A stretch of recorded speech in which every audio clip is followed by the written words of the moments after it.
porque isso é democracia. O resto é o resto. Olha só, gente, o Lula está tão preocupado em salvar a democracia que ele não tem tempo para essas bobagens de economia. Economia a gente vê depois. Aprendi isso com a Globo. Economia a gente vê depois. Então, quando estourou lá aquela bomba atômica daquele terrorista perigosíssimo que estava na lista da Interpol, lá em Brasília, nós descobrimos, por um acaso, e veja como é que são humildes os deuses da democracia, que estavam todos reunidos, fora da agenda, porque não querem os méritos. Porra, os caras trabalham pra burro, se reúnem fora da agenda, daqui a pouco estão se reunindo sábado, domingo, na casa de um, na casa do outro, sem mídia, sem imprensa, sem agenda oficial. Pra quê? Pra salvar a democracia. É muita relação altruísta. Eu fico emocionado. Fico emocionado. Com Lula, Zanin, Dino, Gilmar Mendes, Alexandre de Moraes, porque podiam estar fazendo qualquer coisa. Podiam estar prendendo inocente. Podiam estar censurando jornalista. Podiam estar forjando teorias mirabolantes de golpe. Estão lutando para salvar a democracia. Fora da agenda, juntos. E a Constituição diz: poderes harmônicos. Tem lá um independente que colocaram lá, mas deve ter sido algum engano. Se você parar pensar, ninguém quer poder independente. Nós queremos poderes harmônicos. A harmonia é uma coisa muito mais bela. Quando eu subi a Rocinha uma vez com meus amigos Bicho Grilo para cantar Imagine e soltar bolinhas de sabão, para lutar pela paz mundial, eu entendi que o que vale são as belas intenções. Então, meus camaradas, é uma reunião com ótimas intenções. E, coincidentemente, no mesmo dia, um chaveiro resolveu bancar o terrorista. E aí tem uma turma da teoria da conspiração que diz que ele não se matou, que ele teria sido alvejado, caiu em cima dos rojões e os rojões explodiram. Tanto faz. Se ele foi atirar rojões numa estátua e foi morto, ou se ele foi praticar um grande ato terrorista e se matou, qual é a diferença? A conclusão inapelável é: precisamos regular as redes sociais. Pronto. O Marcelo Rocha Monteiro, que me parece um desses conspiradores, né? E só porque está há quase 40 anos na área do direito, é procurador e tudo, não quer dizer que ele entenda disso. O Felipe Neto, me parece, tem muito mais know-how e expertise quando o assunto é direito do que o Marcelo Rocha Monteiro, André Marsigli e companhia. Em resumo, o principal adversário político de Bolsonaro promove um encontro no Palácio do Planalto com o chefe da investigação contra Bolsonaro e diretor da Polícia Federal. O promotor que deverá acusar Bolsonaro, o PGR Gonet, e o juiz que deverá julgar Bolsonaro, Alexandre de Moraes. Mas não foi um evento isolado. As reuniões, segundo auxiliares de Lula, vêm acontecendo com frequência. Servem para avaliação do cenário. E qual o problema, Marcelo? Não é preciso avaliar o cenário com frequência? E não é importante todos esses que vão ser relevantes no julgamento e na condenação do Bolsonaro? Não é importante eles estarem conectados? Não foi assim com a Lava Jato? O Moro não tinha troca de mensagem com o Deltan Dallagnol? É verdade que foi uma coisa bem mais esporádica e leve e que resultou na suspeição do Moro e na anulação de tudo que é condenação da Lava Jato, menos a do Fernando Collor de Mello, que apoiou o Bolsonaro. É verdade. Mas as coisas mudam. As coisas mudam. E hoje é importante que todos eles estejam alinhados, para não ter erro na narrativa. E a narrativa é o mais importante. Porque abraçamos todos nós, da esquerda progressista, a visão estética de mundo. O príncipe, que é a volta da monarquia, e aqui eu menciono o brilhante Alexandre de Moraes, que disse, rebatendo um tal Constantino, né? Ele acha que tem democracia em Nárnia, lá tem rei. O Deep State dos Estados Unidos e da Argentina estão em xeque. Como diz o Elon Musk, né? Eles não estão preocupados com as indicações do Trump por conta de incapacidade ou de ataque à democracia. É por excesso de capacidade, que não vão precisar mais do Deep State, e ameaça a burocracia. Mas, enfim. E o Brasil? Como é que está nessa história? O Deep State brasileiro é um pouco diferente. Nos Estados Unidos, tem todo o aparato da Big Pharma, da indústria bélica, é um negócio mais House of Cards. No Brasil, É um Estado social, de bem-estar social, que tem um século de esquerda e centrão tomando conta, muito parecido com o peronismo na Argentina. É um Estado assistencialista, repleto de organizações e serviços públicos e gastos sociais que escondem interesses econômicos e corrupção política. O nosso não é controlado por forças de segurança ou de defesa. Né? O nosso é desarmamentista, até porque, claro, não queremos ninguém se armando contra esse deep state. É demagogia. E, claro, hoje em dia o principal braço desse troço é o poder judiciário. Esse é o deep state no Brasil hoje. Tá tudo certo na análise do príncipe. Qual é o defeito? É que ele quer combater esse deep state. Mas olha que coisa bonita. Deep state. Ou seja, é um estado profundo. E tudo que é profundo é melhor. Então, é porque ele não consegue alcançar a profundidade e as profundezas, as entranhas desse sistema. Então ele não entende como é importante para resguardar e salvaguardar a democracia brasileira, que tenhamos aparelhados em tudo que é órgão do governo e do Estado, incrustados no Estado, os nossos militantes e leais escudeiros. Porque eles, sem accountability, sem voto, não precisam prestar contas a Dona Maria, ao seu José. E o que Dona Maria e seu José entendem de democracia? Se deixar, eles votam no Bolsonaro. Se der liberdade na plataforma X do Elon Musk, eles defendem ideias conservadoras. Donde se conclui que é fundamental para salvar a democracia impedir o eleitor de votar, calar as vozes na praça pública. E aí sim teremos a maravilhosa democracia de gabinete, em que o deep state, de suas profundezas, das suas entranhas do sistema, poderá ditar todas as regras, todas as cartas, dar 14 milhões de reais para o imitador de focas, imitar focas e defender o sistema. Porque isso é democracia. O resto é o resto. Então, reclamam do ativismo, né? Por exemplo, esse Lorenzo aqui. A opinião da Globo Lixo, olha só que preconceito contra o jornalismo profissional e imparcial que a Globo faz. É o verdadeiro poste mijando no cachorro. Não é o Congresso que deve moldar suas emendas ao pensamento da justiça. É exatamente o oposto. A justiça deve seguir as leis e emendas constitucionais, como o nome diz, né? Emendas constitucionais. Porque a Natuza Neri estava lá alertando que o Congresso quer fazer leis que o Supremo não está gostando. Mas a Natuza está fazendo um alerta democrático e até muito abnegado. É um aviso de companheiro. Fala assim, ó, vocês vão aprovar a emenda constitucional aí, mas a turma que é guardião da Constituição não vai gostar. Então pode parar. É impensável, incogitável discutir, por exemplo, a anistia, mesmo que isso seja prerrogativa do Congresso. Quem liga? Vamos voltar alguns passos atrás? A harmonia entre os poderes. Então, se um dos poderes está querendo bancar o independente e o poder legislativo está querendo legislar, vejam só que loucura. Cabe ao STF impedir um abuso desses. Como?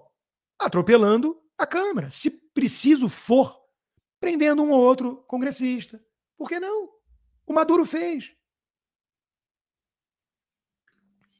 O André Marsiglia, que precisa urgentemente de umas aulas de direito com o professor Felipe Neto, disse: a exploração política do cadáver na Praça dos Três Poderes.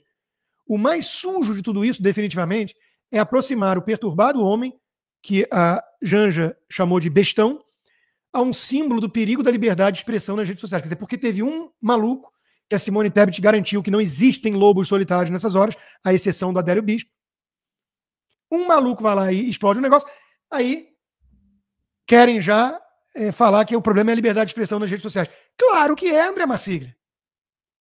O Felipe Neto escreveu um livro todo sobre tolerância. Então ele entende mais do que isso do que você, que escreveu um livro sobre liberdade de expressão. É diferente. O Felipe Neto é alguém que combate o discurso de ódio. E para chegarmos a esse nirvana que ele defende, é preciso antes odiar as pessoas certas. Uns 70% da população, grosso modo. Esses bolsonaristas, golpistas, antidemocráticos. Então, se você odiar 70% da população, vai acabar esse clima de ódio no país. Conclui o Marsiglia. Ver políticos pedirem redes higienizadas é algo feio, mas entendo-lhes que seja útil o cabresto. Agora, ver a imprensa ser higienista embrulha o estômago. Toma um Plasil, André Marcílio. Só porque tem jornalista defendendo a censura, você vai ficar chocado. Mas um país que se presta a explicar cadáveres, a explorar, desculpa, cadáveres, não tem mesmo preocupação com o feio ou com a saúde do debate. Um lugar assim é sujo, está mais tóxico do que suas redes, está mais morto do que o cadáver do homem na Praça dos Três Poderes. O Brasil realmente anda muito tóxico. A diferença é que o Marcílio e companhia acham que a culpa é de quem quer a censura, de quem quer o ativismo judicial, de quem quer prisão política, de quem quer pretexto para prender o Bolsonaro. Do outro lado, nós, revolucionários democráticos, defensores da Antifa, Black Bloc, Black Lives Matter, MTST, MST, FARC e Hamas, nós entendemos que é preciso combater os terroristas violentos, a turma do discurso de ódio, os conservadores, os liberais clássicos, os libertários e quem quer que seja que não esteja alinhado aos comunistas. Então, por exemplo, a Globo, fazendo jornalismo de verdade, diz: apenas a regulação robusta disciplinará plataformas digitais. Quer dizer, não é explorar um cadáver, Marcília, é usar uma morte para criar um mártir e justificar a censura para trazer o paraíso terrestre. São coisas bem diferentes. A Globo está em outra pegada. A Globo está preocupada com o povo. Com o povo. Com 100 e poucos milhões que o governo do povo destinou aos seus cofres. É o povo que está nas prioridades da Globo. O Moraes também foi na mesma linha da Globo. Moraes diz que regulação das redes é necessária para a volta da normalidade democrática. Não teremos normalidade democrática no país enquanto 60%, 70% do povo tiver voz nas redes sociais. Porque eles insistem em acreditar na direita, em votar em Bolsonaro e companhia. Então é preciso parar com essa brincadeira. Ou vamos brincar de deixar o eleitor votar livremente e acabar tendo um Trump eleito. O retorno do Jedi. Não podemos brincar com isso. Então veja, Trump voltou, Milei derrotou os lulistas na Argentina. Nas eleições municipais, a esquerda petista tomou um sarrafo. A Gleisi Hoffmann disse: ou a gente regula as redes sociais ou vai continuar apanhando. E aí? Então, mais claro é impossível, né? O Estadão, de vez em quando, tem uns deslizes. O Estadão escreve no editorial: após atentado contra o STF, ministro volta a ostentar suas credenciais de juiz universal da democracia. Mas isso é ruim, ô Estadão? Ou seja, ele tem as credenciais de juiz universal da democracia, senão ele não estaria ostentando essas credenciais. Só ostenta aquilo que tem. Pergunta ao Felipe Neto, que ostenta a sua casa de milhões e a gastança de 40 mil na noite, em uma noite, porque combate o acúmulo exagerado de capital. O Estadão ainda preserva parcialmente nosso respeito, porque se refere aos golpistas do 8 de janeiro como golpistas e aplaude o trabalho belíssimo feito por Alexandre de Moraes e seus cúmplices para proteger a democracia. Mas aponta um ou outro do que seria excesso. E aí é imperdoável. Esquece que é um belo jornal tucanopetista que precisa voltar às raízes.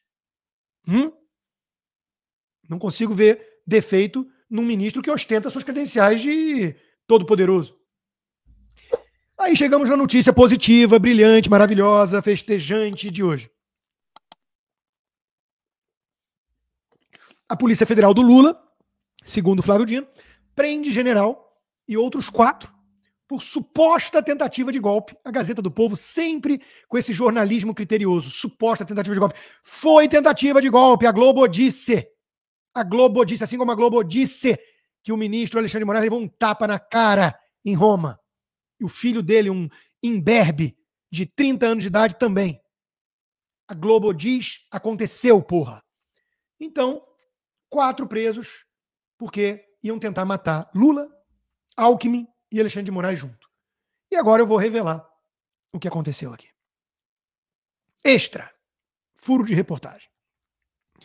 Eu não sei se eu vou lembrar tudo, eu não anotei. Então vai ter que ser de cabeça. Mas é mais ou menos assim. Vocês pegam o big picture. Tá? Bolsonaro deixou, inclusive por escrito, vou dar um golpe, e assinou Jair Bolsonaro. Para poder viabilizar esse golpe, ele pegou as joias sauditas e mandou o Mauro Cid vender aqui nos Estados Unidos. Com esse dinheiro, ele ia pegar e comprar estilingues e bolinhas de gude, mandar por uma máquina do tempo, porque acho que isso foi depois, para os rebeldes do 8 de janeiro, que iam pegar bolinhas de gude e estilingue aos montes e jogar nas vidraças do Congresso e do STF. Enquanto, e aqui é um truque brilhante, Débora, disfarçada a vida inteira de cabeleireira, teve até 2 filhos para disfarçar melhor da polícia, assim como os espiões russos faziam muito. Eu tô vendo muita série The Americans. Teve 2 filhos. Olha que plano mirabolante de longuíssimo prazo, só para poder disfarçar.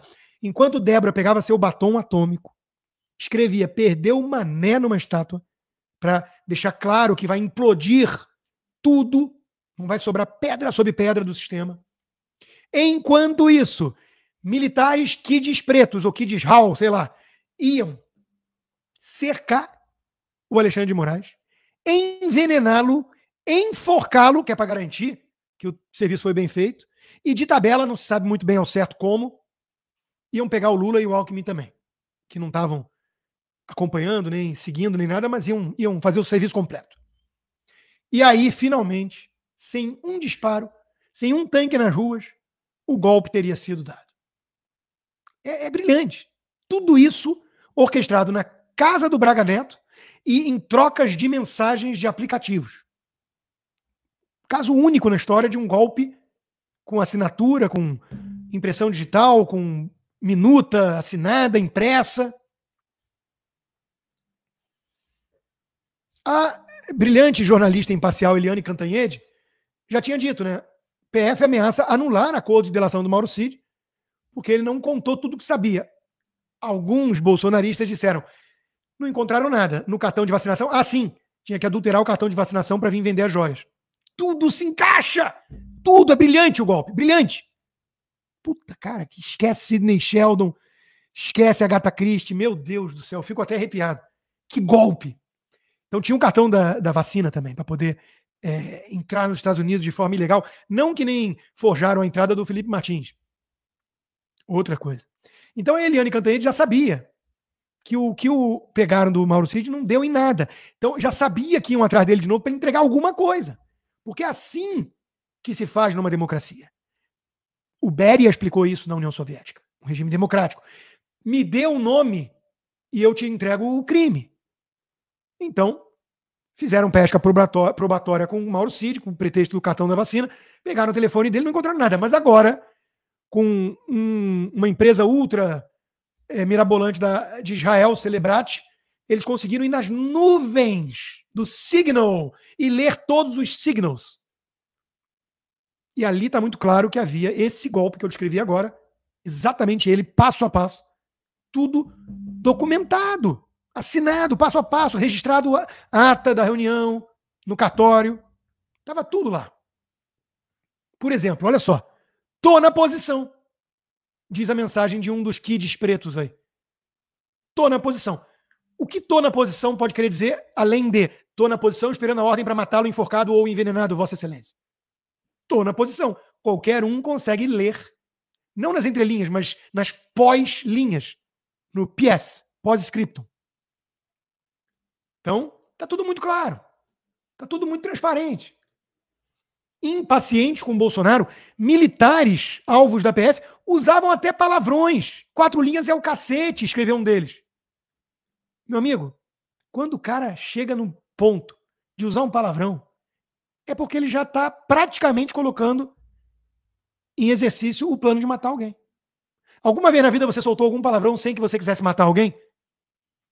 Então, veja, soltaram até palavrões.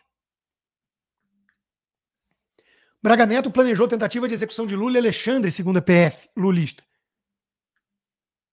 Estranho porque o Braga Neto não foi preso, nem o general Heleno, né? Em compensação, foram presos militares que fazem a segurança de chefes de Estado. Isso é um pouco estranho. Mas o Bolsonaro redigiu, ajustou e enxugou a minuta do golpe. Aponta a impecável investigação da Polícia Federal. A mesma que me investigou numa compilação de tweets e ainda não concluiu nada. Mas eles chegam lá. Eles chegam lá. Né? Então, é uma investigação impecável. Investigaram o Oeste. Na Oeste não encontraram nada. E aí receberam a ordem, use a criatividade. Estão usando a criatividade. Porque precisam salvar a democracia. Como disse o senador Flávio Bolsonaro, por mais que seja repugnante pensar em matar alguém, isso não é crime. Se fosse o Hélio Schwartzman, estava preso. E para haver uma tentativa, é preciso que sua execução seja interrompida por alguma situação alheia à vontade dos agentes. Está na lei, né? Mas está na lei. O Bolsonaro me mandou isso aqui hoje. O único que sofreu uma tentativa real de assassinato nos últimos anos foi o próprio Jair Bolsonaro em Juiz de Fora. Esse fato, a PF sempre se esquivou de apurar, sequer o sigilo do Adélio foi quebrado, porque é preciso manter o sigilo das pessoas, ora bolas. O delegado encarregado do inquérito, que ignorou mais de uma dezena de indícios, ocupa hoje a diretoria de inteligência da PF do PT. Ora, quanto à isenção. Não há por que duvidar da isenção. Só porque um juiz lá usava a senha Lu22, não quer dizer que ele seja lulista. Já o Ramagem não podia assumir a Polícia Federal porque era próximo da família Bolsonaro. Uma coisa é uma coisa, outra coisa é outra coisa. Depende de quem. Se é de direita, é óbvio que tem que impedir essas coisas. Se é de esquerda, tem um salvo-conduto, porque tem nobres intuitos. Os bolsonaristas não entendem isso. Use sua criatividade, diz juiz auxiliar de Moraes, ao pedir investigação contra o Oeste. Então, estão usando a criatividade. E você vai condenar a criatividade? Você não tenta educar teu filho estimulando que ele seja criativo? Ou você quer que ele seja cabeça de planilha, que só faz o que está na lei? O Barroso, outro dia, usou um exemplo ótimo de criatividade para driblar as leis. Para comer o docinho que não podia, para fumar na sala que estava proibido fumar. Ele deu mais de um exemplo sobre a criatividade da interpretação jurídica. Ele é o guardião da Constituição, o que não o impede de ser criativo, junto com seus comparsas, com os seus colegas. Então, tudo bem. Temos esse histórico um pouco agressivo do nosso lado esquerdista. Vai morrer gente, Gleisi Hoffmann. Vamos incendiar o país, Boulos. Vamos fuzilar, professor. É preciso derramar sangue, Benedita. Eles vão apanhar nas ruas, Dirceu. Vamos fazer uma guerra civil. Sei lá quem é esse aí, presidente da CUT. Mas são companheiros, usando uma figura de linguagem. É muito diferente de quando alguém vira e fala, puta, eu queria o Lula morto.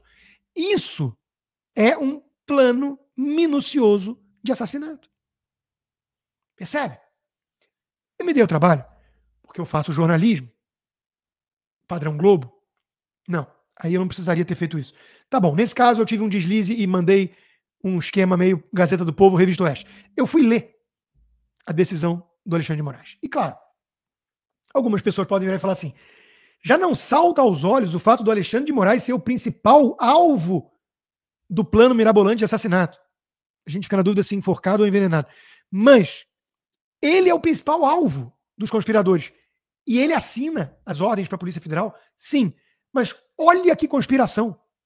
Então tem que ser ele, porque não dá para lançar mão de firulas jurídicas nessa hora. Só porque juiz não pode decidir sobre o seu próprio caso? Estaria suspeito? Isso vale para a primeira instância e segunda instância, não nos deuses do Olimpo. Então veja, olha quantos crimes perigosos. Ataques virtuais a opositores. Olha isso, gente. Ataque às instituições, leias críticas ao STF e ao TSE, ou ao processo eleitoral. Criticar o processo eleitoral, gente, numa democracia. Onde isso vai parar? Tentativa de golpe de Estado e abolição violenta de direito. Estado de Direito, com algodão doce, Bíblia e bandeira. Ataques às vacinas. Atacaram as vacinas. O Lula deixou milhões e milhões de serem destruídas. Isso não foi um ataque, mas criticaram as vacinas. Isso é ataque. Criticaram o lockdown. Não pode, gente. Não pode criticar o lockdown. Isso está na decisão de hoje, para a prisão de 4 pessoas militares. O uso da estrutura do Estado para obtenção de vantagens, como, por exemplo, cartões corporativos, que a Janja reclama humildemente que não tem acesso. Inserção de dados falsos de vacinação. Olha lá, apareceu tudo. Eu só senti falta do tapa que o Alexandre levou no aeroporto de Roma, que tinha que estar aí para mostrar mais claramente ainda, se é possível isso, com que estamos lidando, com que tipo de organização criminosa estamos lidando. E tudo leva a Jair Messias Bolsonaro. É o novo PowerPoint do Deltan Dallagnol, só que muito mais robusto, como vocês estão vendo.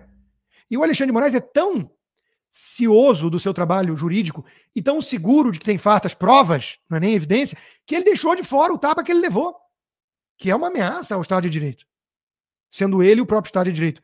E não foi bem um tapa, não teve como provar isso, enfim, mas a Globo fez um desenho em quadrinho que podia ser anexada como prova robusta nos autos do processo. Eu sempre digo envenenado ou enforcado porque há relatos contraditórios aqui. Podemos identificar quem planejou enforcar Alexandre de Moraes, diz o diretor da PF. Militares tramaram ação em aplicativo e planejavam envenenar Lula, diz PF. Ah, então era o Lula ia ser envenenado e o Alexandre de Moraes enforcado. Agora eu entendi. Eu tinha visto uma versão de arrastar ambos pelos cabelos em praça pública, mas isso não faria sentido porque o Alexandre de Moraes não tem cabelo. Leandro Ruschel, esse é o novo Estado Democrático de Direito. Primeiro você chega às conclusões, depois você investiga. Mas muitas vezes é preciso fazer isso, Ruschel, quando já se sabe quem são os elementos perigosos na democracia. Então, é assim que o Maduro faz, por exemplo. Ele sabe quem oferece ameaça à democracia. Todos os seus opositores e críticos. Então ele vai lá e persegue, prende, tortura, desaparece. E, eventualmente, processa, investiga e condena. Porque ele está salvando a democracia. Os paralelos entre Brasil e Venezuela não são tão evidentes assim por acaso. É porque um se inspira no outro. São democratas. A Janaína Pascoal pede mais transparência. Dada a gravidade da decisão, né, e do que está sendo exposto, por que não tornam todos os processos acessíveis? Por que o sigilo? Por que nós não podemos ver tudo isso que tem nesses celulares, nessas conversas? Se são planos detalhados, por que não abrem os planos todos, detalhe por detalhe, que nem eu estou fazendo aqui? É um bom ponto. É um bom ponto da Janaína. É que o Alexandre de Moraes é muito preocupado com o Estado de Direito. Então, até a conclusão final, ele não vai abrir. Ele nunca abriu, por exemplo, o meu processo. Eu já cansei de pedir isso. Aí, todo mundo vê a compilação dos tweets que o Tagliaferro fez para ele. Ele até hoje não abriu, eles continuam me investigando. Lá se vão 2 anos, eu estou sem passaporte, eu estou sem conta bancária, eu estou sob censura nas redes sociais, mesmo falando tudo isso que eu estou falando de positivo deles. Veja como eles são ingratos. Acima de tudo, ingratos. E ele não tira o sigilo. Nem eu pedindo, para ele mostrar tudo que ele conseguiu, porque era um outro Constantino. Estou muito arrependido de não ter defendido o comunismo do Foro de São Paulo. Gilmar Mendes, elencando tudo que foi feito por esses deuses da democracia para salvá-la, ele diz: o tribunal cumpriu um papel importante em vários momentos, devolvendo a normalidade política. Olha como o clima é normal no país hoje em dia. E tenho muita honra de ter participado da votação na segunda turma, que restaurou os direitos políticos do presidente Lula. Fico muito tranquilo de ter liderado esse entendimento. E o tribunal agiu corretamente. Alguns teóricos da conspiração podiam dizer que o Jaba está tentando obter algum tipo de crédito e leverage com os petistas. Lembrando quem foi que botou o ladrão de volta à cena do crime, como diria Alckmin. Eu vejo apenas alguém que fez muito pela democracia brasileira. E tudo bem, um momento ou outro de falta de humildade, tudo bem ele querer esses créditos. Ele tem. Ele tem, vamos sempre lembrar disso. Foi Gilmar Mendes quem tornou possível a volta de Lula.